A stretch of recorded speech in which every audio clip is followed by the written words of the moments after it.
Quand on fait l'histoire du Québec, on est trop souvent réducteur.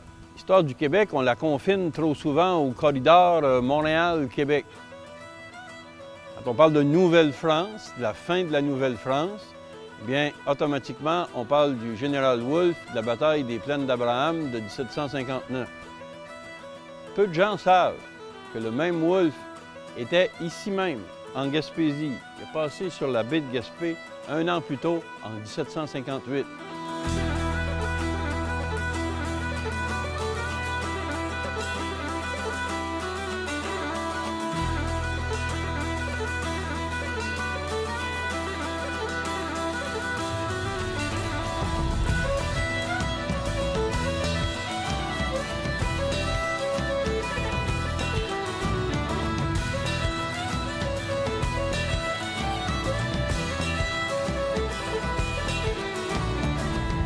Au 18e siècle, la France et l'Angleterre sont continuellement en guerre. En fait, ça fait déjà quelques siècles que ces deux vieux adversaires se disputent constamment. Mais au 18e siècle, ce conflit-là va se transporter dans les colonies, jusqu'en Nouvelle-France et en Nouvelle-Angleterre. On a eu un gros conflit qui s'est terminé en 1713, la guerre de succession d'Espagne. Un autre qui s'est terminé en 1748, guerre de succession d'Autriche. De 1756 jusqu'en 1763, c'est la fameuse guerre de 7 ans, qui oppose, oui, l'Angleterre à la France, mais l'Angleterre et la France ont des alliés un peu partout en Europe et en dehors de l'Europe. C'est pourquoi certains historiens parlent de la Première Guerre mondiale, en fait, qui s'étend partout dans le monde, avant l'appellation officielle de Première Guerre mondiale, celle de 14-18. Chez nous, en Amérique, on est affecté même un an avant ça. En fait, chez nous, ça commence en 1755 avec la déportation des Acadiens. Les Acadiens, c'est des cousins ou des frères de ceux qu'on appelle les Canadiens. Les Canadiens, à l'époque, on ne parle pas de Canadiens anglais et de Canadiens français. Un Canadien, par essence, c'est un francophone né dans la vallée du Saint-Laurent. Ça, c'est un Canadien. C'est là, le Canada, à l'époque. Donc, les Acadiens, originaires, eux autres aussi, de la France, sont comme des cousins, des alliés potentiels des Canadiens, même si, comme sujet, ils appartiennent au roi d'Angleterre depuis 1713.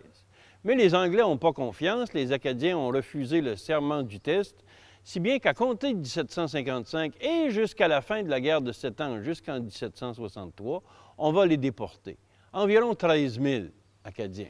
En 1758, c'est la prise de Louisbourg par les Anglais, en juillet 1758. Louisbourg, c'était la grosse forteresse de la Nouvelle-France.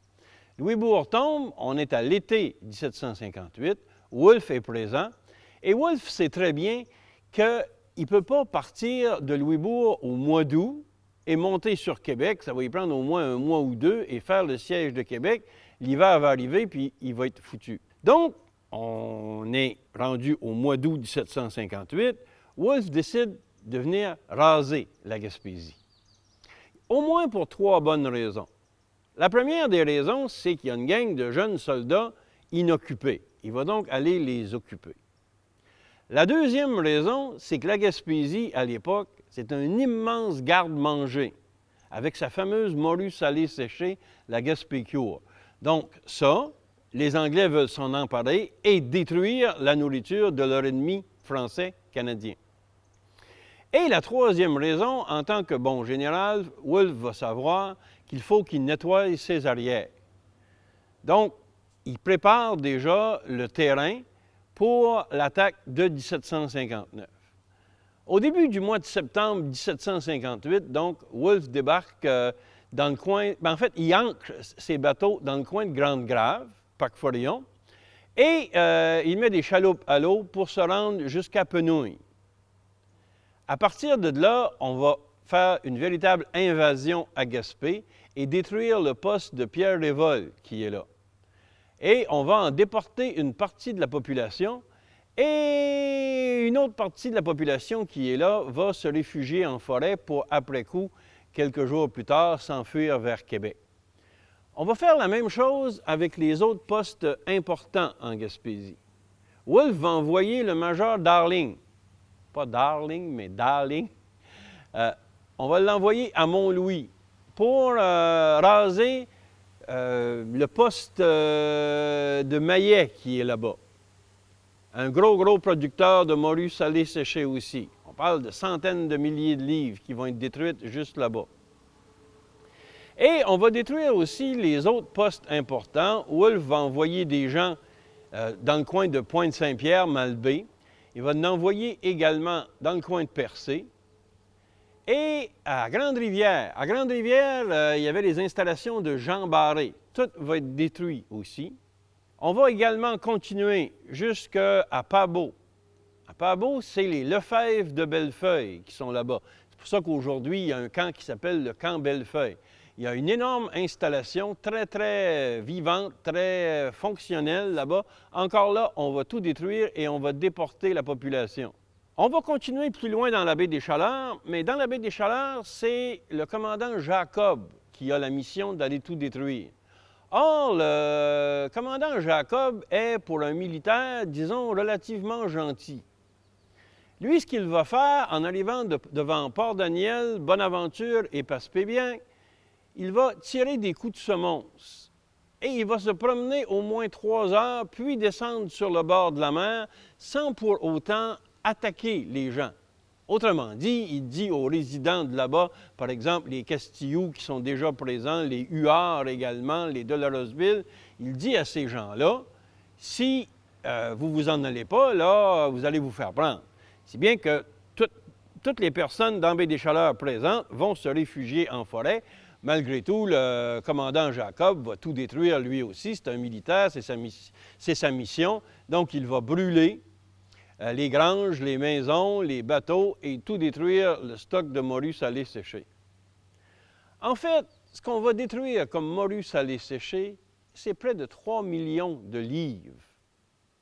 Et c'est un chiffre considérable quand on pense que ça, c'est la récolte que l'on fait juste en cette année 1758 et que l'année n'était pas terminée. Rappelons-nous qu'on est au début de septembre.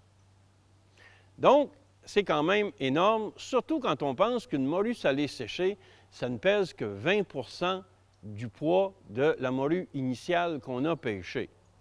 Donc, pour avoir une idée de combien, bien, il faudrait multiplier le 3 millions par 5. Donc, c'était quand même une bonne année, mais la Gaspésie fournissait énormément de nourriture, énorme garde-manger. Wolfe et ses hommes, après avoir effectué la razzia de 1758 en Gaspésie, vont s'en retourner à Louisbourg. L'année suivante, Wolfe va monter sur Québec et ce sera la fameuse bataille des Plaines d'Abraham.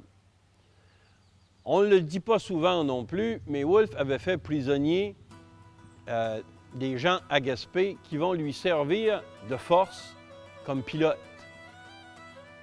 tout le long du fleuve Saint-Laurent. C'est ce qui va lui permettre d'aller jusqu'à Québec. Certains ont dit que c'était des traîtres. Quand tu as le couteau sur la gorge, ou si on met le couteau sur la gorge de tes enfants, bien, tu n'as pas grand choix, là.